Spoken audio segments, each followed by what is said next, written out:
अस्सलाम वालेकुम भाई। ये टोका मशीन का सेंट्रीफ्यूगल स्विच है जो कि ख़राब हो गया है।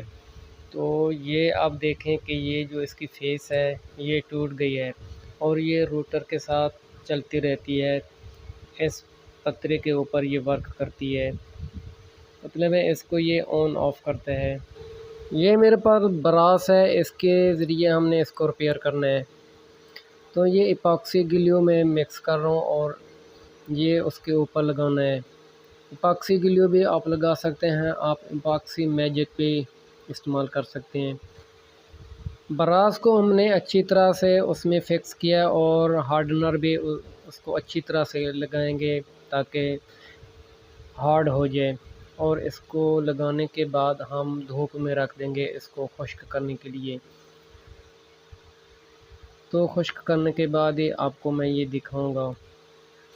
भाई हार्डनर मेरे पास पड़ा हुआ था, मैंने कहा क्यों ना रिपेयर एक्सपेरिमेंट की जाए इसके ऊपर। और ये देखें कि रिपेयर करके फाइनल कर दिया है और उम्मीद है मुझे कि ये अच्छा ही चलेगा।